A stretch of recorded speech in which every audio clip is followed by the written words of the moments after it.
we'll see. It's up to you. There's a couple things here I can see. I can guess what they are. I bet you can. At least two. Okay, we're live streaming. We're live. Stay on, we'd come back.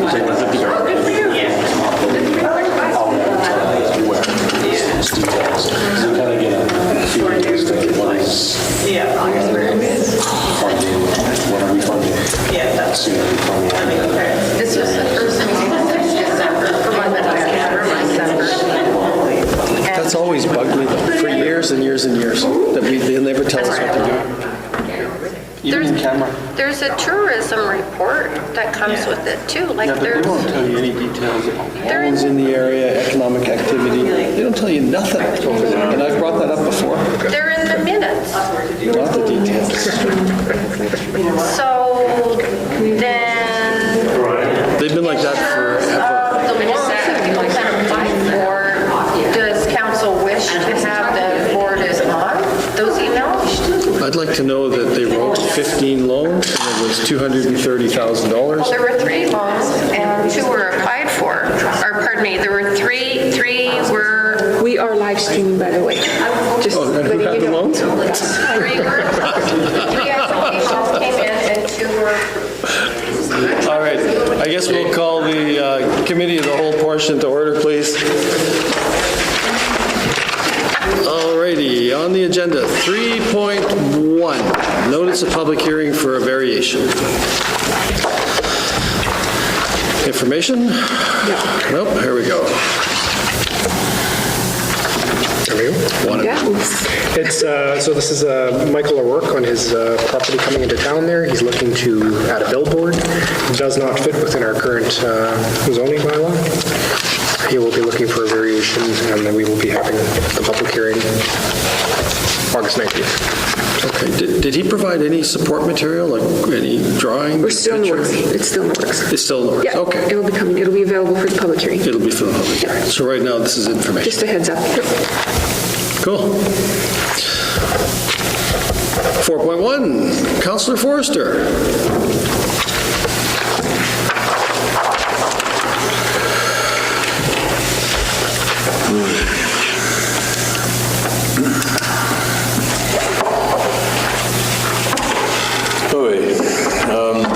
The issue is panhandling by street people. I'd like to create a bylaw making it against the law to hand out money, cash, to street people in the town of The Pas. If a person wants to help them, they can help by purchasing items for them, but not handing out cash, or they could be subject to a fine of $100 or more. As we know, if they get cash, most, not all, will go straight to feeding their addictions instead of using it for food or clothing or other necessities.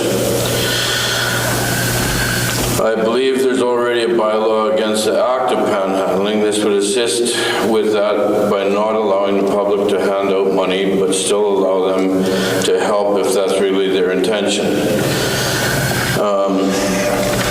I find that the panhandling uptown has gotten to the point where we've got an awful lot of young people that are coming in and they're getting violent when they're asking people for money. I've seen myself where people have actually been asked for money and they said, well, I'll go buy you a burger. And they got swore at and told, I'm not asking you for an effing burger, I need money. When you hand out people money that have addictions, it's hard because you know most times, especially when you're in a close vicinity to where they can feed that addiction, they are not going to go and use the money wisely for any other purpose other than to feed their addictions. Now, I don't see any other way of stopping it because people feel like they're committed or they have to help these people out, so they end up giving them money. I would rather see where it would be a law or bylaw against them for handing out that cash money. Myself, if I feel like I want to help somebody, I have no problem with, there's other ways of doing it. You can go and you can buy a gift card for them, say for McDonald's or Dairy Queen, Subway, so that they can adequately eat what it is they want to eat. They're not forced to take a burger if that's not what they eat. Or you can give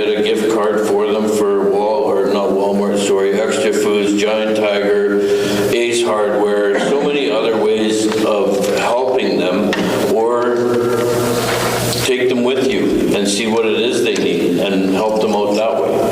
But handing the money is getting to be very bad in the uptown area, and I think that this is the way that'll help to curb some of what's going on, especially around the banks. They've gotten so used to it that it's not a matter of where the liquor store is anymore, I don't think. I think it's a matter of where the banks are and where the big stores are, because they know that there's going to be multiple people coming out of those places and they all have money. So they're either going in with money or they're coming out, and they're getting that money. And I spend a lot of time dealing with a lot of these people on the streets, and I think that it's time that we did something to try to clean it up. And this is just a small thing of what we maybe can do, is deter people from handing out cash dollars or change to the people that are going to feed their addiction with that money in the end. If we want to help them, do it in a different manner. That's what I have to say on it. Discussion. Larry and I talked about this. I went and asked him about it, and we talked about giving them cards or whatever, but it still doesn't matter. If they get a $15 card from somebody, they're going to try to sell it for $10 to somebody or somebody. It's a hard situation to deal with, and I don't know. It's at the present time, I don't even know how we would administer a bylaw of this nature without like having somebody there to impose a fine on somebody. I don't know. I think everything has to start with small steps. And if we at least take a small step to try to curb it in a different angle, a different way, it's a step. If we have a bylaw and in the future we have, whether it's town constables, we have bylaw officers or whatever, they have the tools that they can actually deal with the money being handed out and try to curb the addictions that are happening on the streets instead of feeding them.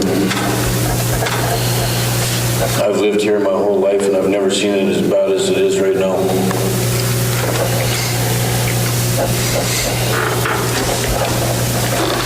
Any discussion? Trevor, Carrie, Andre? I like the fact that you brought it up in terms of an education piece and talking about it, because I think that's going to go further than what the bylaw itself will actually go through, because we don't have anybody that will be able to administer it. And again, I know where you're coming from, but then we're getting the person that's out to help the person, and we're going to fine them $100 for giving out money. I think in terms of our, collective stance and help the problem, I think it'll be just looked upon as that we're just kind of hurting the people that are trying to help the town the most. I know where you're coming from, and the other part is that it's just more of an education piece versus I see as a bylaw piece, because again, we don't have anybody to enforce it. I'm not sure unless the person's going to be staking out Ace Hardware or somewhere else to find somebody, which is probably not going to happen.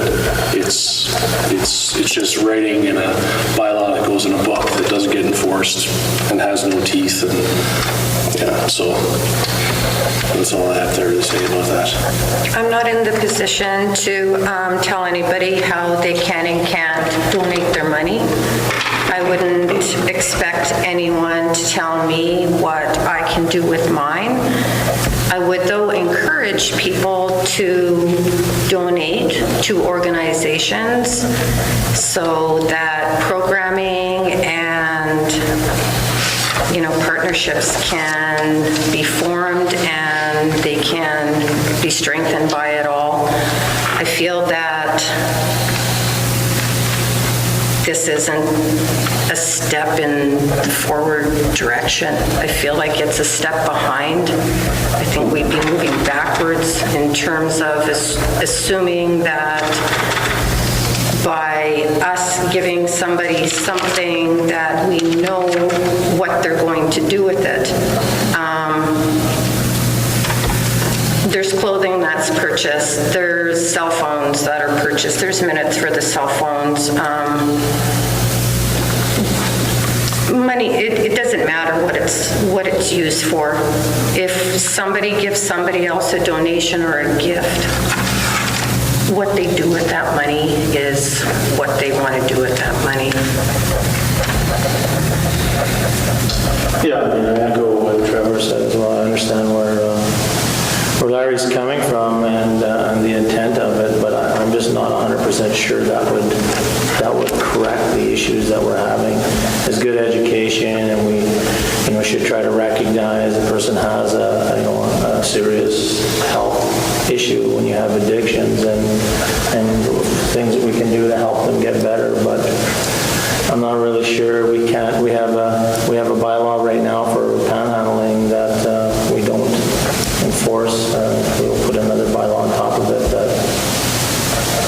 So I think moving forward with some of the presentations we've had in the last couple of months there from one group and also with our friend over here, maybe we can kind of get them the help that they need and we don't have to go down that route. It would sound at this time that you've struck a chord, I would say, Larry, but I don't think you would have the support for a bylaw to pass council at this time. That doesn't preclude you from carrying on with your efforts, right? You have every right to. There's a process to get a bylaw to happen, and you will need the support of the majority of council for it to pass. I think it's good that you've brought this up. I'm as frustrated as you are with the street person situation right now. Second half of the month is always busier than the first half, and today's Wednesday, and I've had 3 different people come to my office to complain. Now they know where I am, and people come to visit. Find me anytime after 5 o'clock. Yeah, so I think that you've touched on something, and maybe some more research is in order. There is other places that have instituted things like this, but you're right. Okay. One question, do we have a timeline on the last motion we put forward for the commissioners or the bylaw officers to hire that? Or? No, it's in the financial plan, right? And the financial plan is good for 2020 for this whole year. Yeah, but are we advertising for that? It kind of supports what Larry is talking about. No, we're not. For the CSO position? Yeah. We are pursuing it. There's more to come. The next step is going to be we're going to have to get an agreement from the province to facilitate training and some of that stuff like that. And we're just waiting on their delivery of the agreement, and then we will bring it to council. We need that to go ahead. If we were to hire a bylaw officer, that would be different. We could do that on our own, but that wasn't the direction. Yeah, no, that's what I couldn't remember what it was called. I was just wondering where we were at with it because you talked about it a couple months ago. Is this this is commissioners you're talking about? No, commissioners. It's off the board. CSO. It's off. That was off the board. Now we're looking at the CSO because that would Community safety officer. Community safety officer. Yeah, that kind of captures all of it, right? And yeah, sorry. No, because I missed the last, I was at the last meeting, but I was the one, I put a... You were the one that brought it forward, yeah. So I didn't know whether, okay. Yeah, we had a meeting in Jen's office with the head of that program. He said he was going to send us the agreement. We haven't seen it yet, so we're just waiting. Oh, okay. Which was different though, Trevor, than what you put forward though. Okay, that's for Yeah. confused. It wasn't. Well, you talked about the first course, right? No, well, I started off there, but then at the end, the gentleman ended up sending me all the information That's what we're looking at. that you're, Stuff from- that's what it ended up. Yeah, Okay. this stuff from Winkler? Yes. That's exactly what we're looking at. Okay. If anybody's interested in, Edmonton tried to do a bylaw like this quite some time back. It's a really, really good read as to what they did, what they tried to do, how it didn't work. Even in terms of putting up signs in one spot saying that, it wasn't allowed here, well, then the sign was put up there and it just moved people a block as opposed to it going away. And British Columbia, British Columbia, I believe the Vancouver metro area did kind of the same thing. And what they did is they went with the idea that you couldn't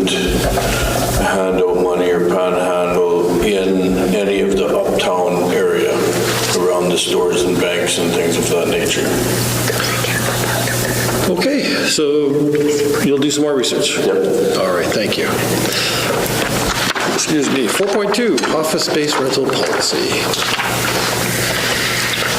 So last time we talked with council, the direction was to come up with a policy that governs how we deal with these requests for office space, which we have a surplus of right now.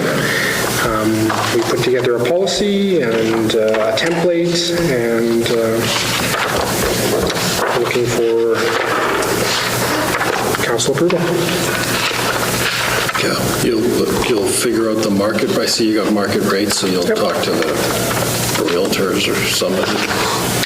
Basically just takes it off your plate, puts it online. Yeah, cool. Resolution would be required, Okay. adopting the policy. Any questions on the policy? Pretty straightforward. I'd like to have it reads. Okay. CDC board members. Yeah, so as per our agreement, I put forward a recommendation that we move a resolution forward to extend the current board members' terms because they're expiring. So Councillor Lane's expiring August 12th, and member from the chambers expiring on August the 12th as well as Linda Marcus. Murray Hocus and Kent Cook are both expired on the same date, Rod Penner and Doug Lovestead. And I believe with the, we've really got some good traction over the last 6 months, and, to extend for another term would be very beneficial to keep some continuity within the group. So I'm recommending that we extend all members. I have a question in terms of chamber. Chamber appoints who's going to sit Sure, they can appoint somebody. as CDC.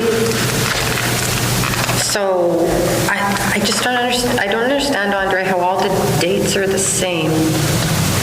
That was how we did it when we did the new agreement. That's how the agreement was? That's how they all came, is that Because it way? was all over the place prior to, and you had certain members, depending on what your category was, it's different length of terms. It was a mess. The new agreement shows all that. All I'm asking, and I would make the same request to the chamber, is that we maintain the current members on the board because we have some continuity. We have a bit of traction on some things that are happening, and to just reshuffle the deck for the sake of doing it when, we're just really getting going again. I don't think it would be beneficial, but So then what you're saying, just to clarify, is that the CDC is going to reach out to the chamber and... I would assume Linda was sent a note, and I assume that was already done, but if the chamber has concerns with it, which I don't suspect they will, then we can revisit.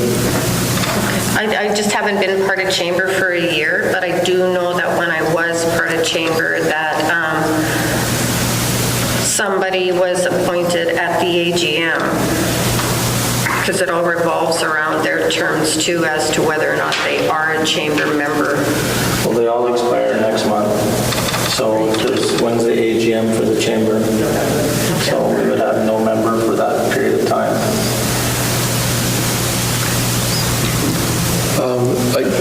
Good, yeah. My question had to do with attendance more than anything, Andre. As near as I could tell when I was reviewing your minutes today, you've basically had 8 meetings this year up to about July 3rd. Some of the, and I know everybody's busy because I'm as busy as anyone, some of your members don't attend a lot of meetings. So of the ones, you've got 5 who are up for renewal, 4 of them have only attended 4 meetings this year. Is that okay? And Within our agreement. No, I mean for you, like you as chair. I mean, what you don't see is the interaction behind the scenes, that you're not sitting at a meeting, and the support that goes there, the emails that are going around, the input that happens outside of a meeting, because a lot of discussion takes place then. So, yeah, I mean, it's hard because it's a volunteer board. Each one of these people were approached and asked if they were interested to continue, and we think we have a good team, and each of them said yes, so. Because you have 4 who've only attended 4 meetings, and you've So who's got that? Kent, Murray, Trevor, and Doug have all only attended 4, based on the minutes. And then when you look at Roland and Rob, they've only attended 3, but they're not up for a renewal. So, and again, I know they're all busy, I know that. But is that acceptable, given their responsibility? It fits within the agreement that we have right now, and if they send their regrets, and they also, like I said, they are involved in the email discussions. I don't personally have a problem with it right now, unless somebody else does. It seems to be working for me, and for the committee, not for me alone. It's a tough meeting, it's a tough group to get together, because like you said, everybody's very, very busy, and they're important people in the community, and we try to move things around or have them at lunchtime or at 5 o'clock, and sometimes fellows get tied up at schools that they can't get away, or they all of a sudden have a business commitment that they can't get away from. Does a lot of stuff happen outside of a board meeting? Not a lot of stuff, a lot of information exchange. If we're talking about something, like, you know, if there's, somebody's got a contact, like we're talking about clinics, and there might be some email exchanges going around, but all of that stuff will get captured into the minutes at the meeting. If there's somebody like Kent has been very pivotal in the clinic discussions, and he knows a lot about that. He might not be at a meeting, but he will send information that can be shared at the meeting for the next time, so that we get it into the minutes. So you don't normally have a problem with meeting quorum? Pardon? When you're voting on things, you don't have a problem with meeting the quorum? We always Getting enough work people? that meeting. We've only, since my existence, I think we've only had one meeting that wasn't a quorum, and that was last, and it was kind of our mistake because we thought somebody wasn't coming. So we waited 10 minutes and we said, okay, we've got no meeting. A couple guys left and the guy showed up. So. And 5 of them have been there since at least December of 2016, for 4 years. We used to have a thing in the town policy where after 2 years or 4 years, they change them out, get some fresh blood in. Is there any value in some fresh blood on this group? Not right now, I don't believe so. There's something really pressing going on that you guys are bringing to Well, I fruition? think so, yeah. I think we've got this clinic opportunity that we're all working on. There's a lot of people with a lot of knowledge on that. We have the work that Jackie's doing with the housing. We've got our irons in the fire over the, the development, waiting for COVID to kind of clear up so Trevor can get this fella into town to talk to council, so. So if there is a person that isn't listed here who's interested in coming on the board, what is the process? I don't know, guys. What do you want to do with this? Well, no, I'm just asking. I don't know what the process is. All I know is the agreement says that everybody is expired on August 12th. The committee that I was involved with, I believe we have good traction in the last 6 months. I don't think there's any value of just reshuffling the deck and bringing everybody up to speed and slowing us down.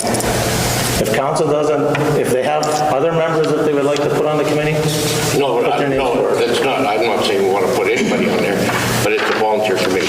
So if volunteer. a person was to approach me and say, how do I go into the CDC, what do I do? I have no idea. Okay, that's all I need to know. Yeah, because I have the same agreement you have. It doesn't say anything about how do I get on the committee. It says, this is what the committee does, this is what, when they meet, this is what our premise is, here's your term. I'm in favor for your team remaining the way it is, if that's the resolution that you're wanting to pass. My only question was in terms of like TPCRC and Chamber as to them doing appointments, and you've clarified that for me. That was my only question. And again, you get another chance to add more people to the committee next year, and 1 year from now, August 12th.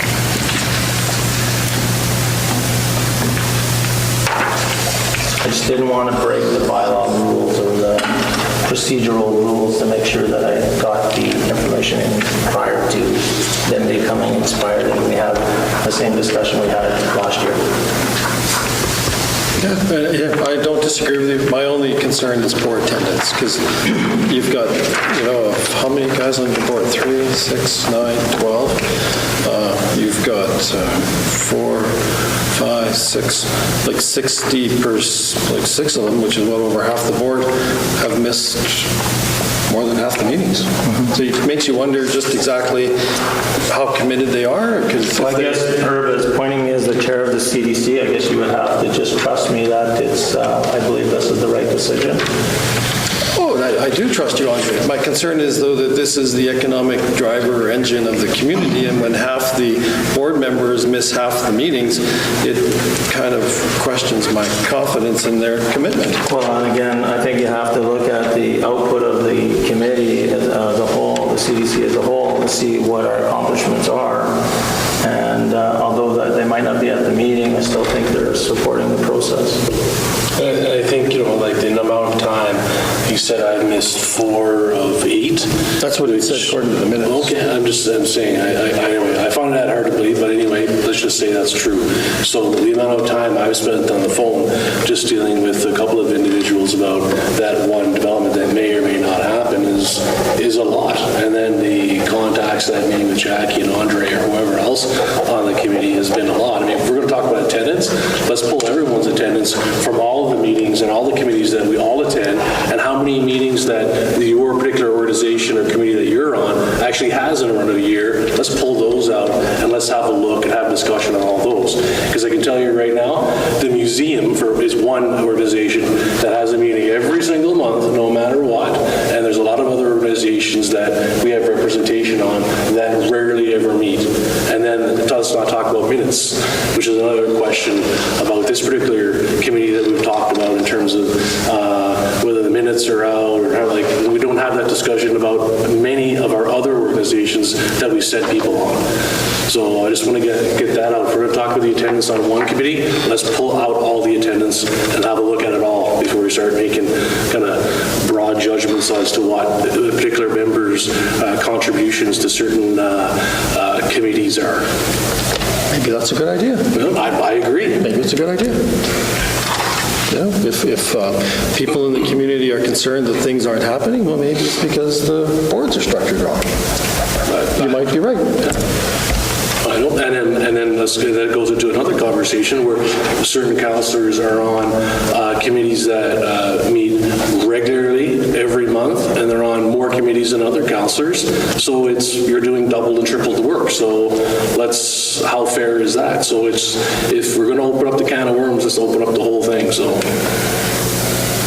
back to this here, I believe that my recommendation is the best thing for the Community Development Corporation. I believe we have a good commitment of everybody that's on there, whether they're at a meeting or not, and I would like to extend their terms to continue the path that we're doing. We've got some good traction going, and we just did the report a few minutes ago, and it showed, I think, some good success so far, and there's more to come. Resolution to come to council in August? Unless there's more discussion, yeah. Okie dokie, fire department, removal of the retaining wall. So this was an issue brought forward by the fire chief. He sent some pictures as well. There's a little bulwarks in front of the fire hall. He'd like to pull it out. He's just going to want to make use of that space. It provides no structural component to the building.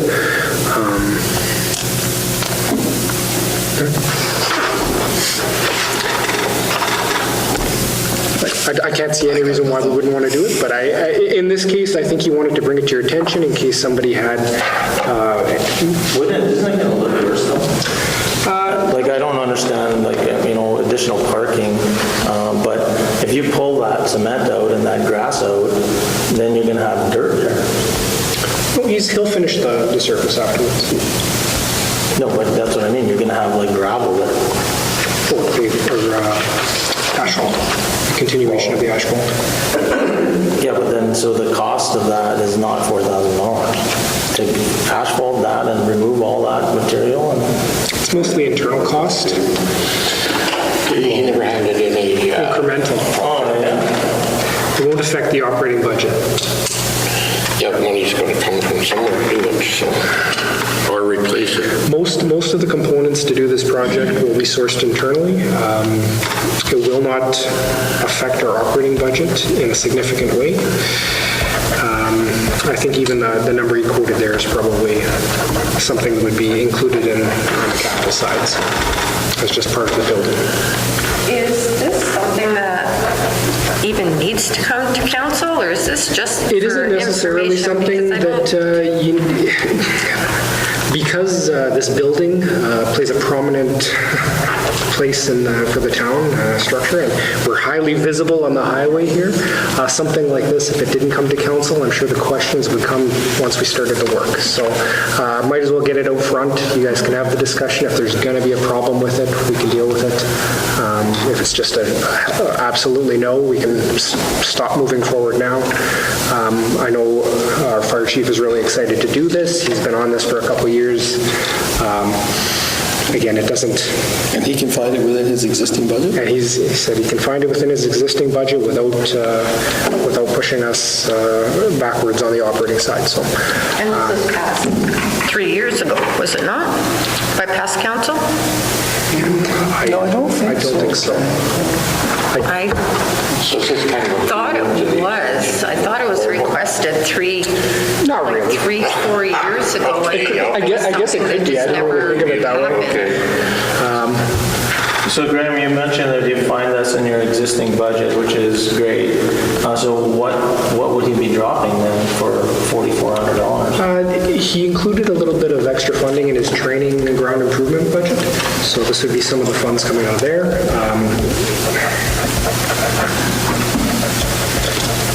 Again, most of the sourcing is coming internally, so Kind of takes Gives us away a little bit more of the control. aesthetics on that corner of the building. Like, the grass is there.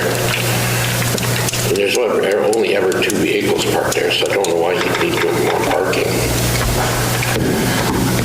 It said, what, for the trailers? yeah, I mean, he's got a few other pieces of equipment there.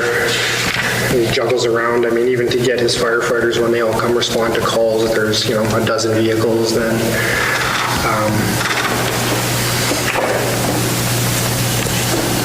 I personally don't have a problem with it either way. it's mostly a question of aesthetics for you guys, like if it's going to be a problem. Not for me. Yeah, he does want to put up a sign. I know that potentially some of the stucco doesn't reach all the way to the bottom, so we'll be putting a sign up to try and, give a little bit of a new facelift to the fire department. The old sign that's there, I think they're going to touch up as well, but he just wants something a little more flash.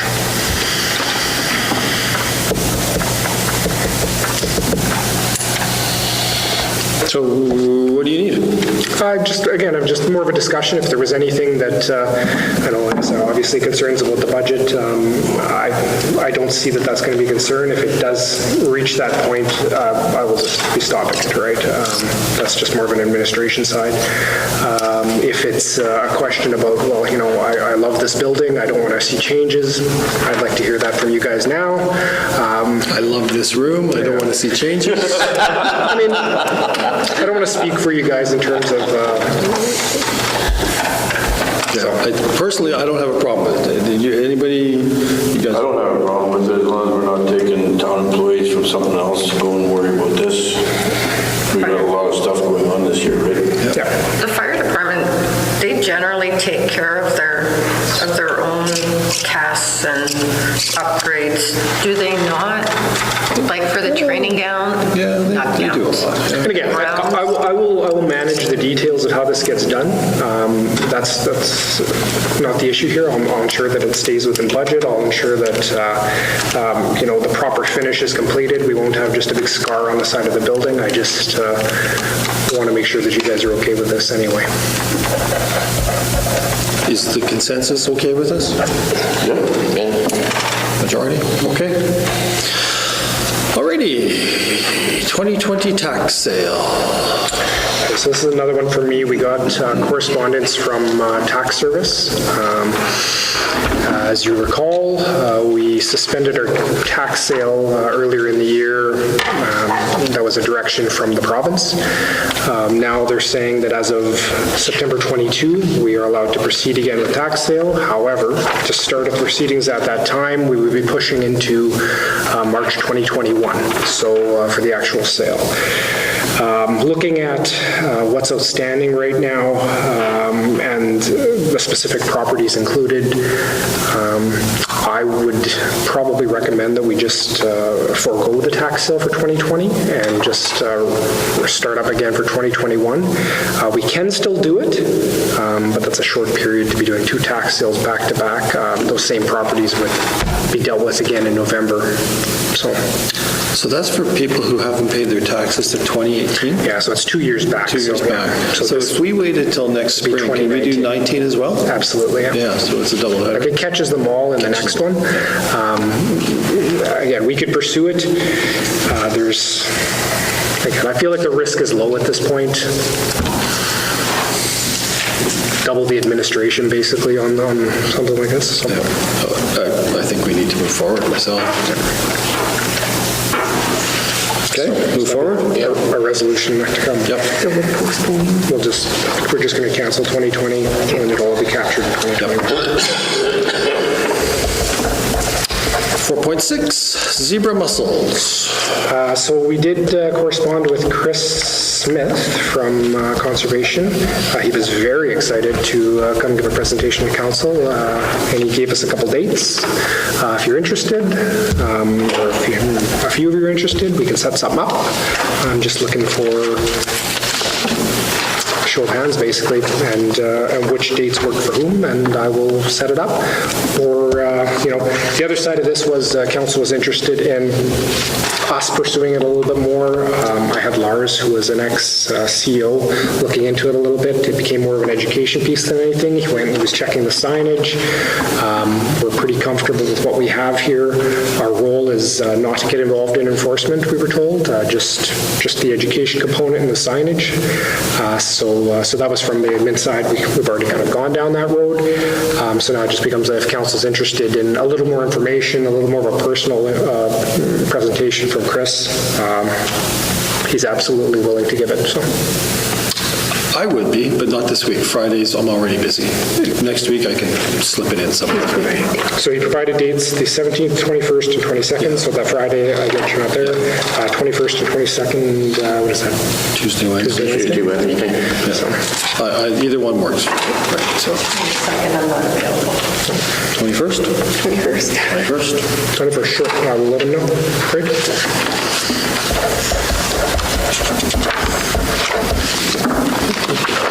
Holy smokes, that's it? Number 7, new business next meeting. Could we possibly get a recap or an update as to what happened between the blizzard and us? Absolutely. Some people approached me the other day and we had a animated discussion because I was accused of killing a deal that I knew nothing about. So if I killed the deal, I wouldn't mind knowing what I did. Okay. We'll put something together. Thank you.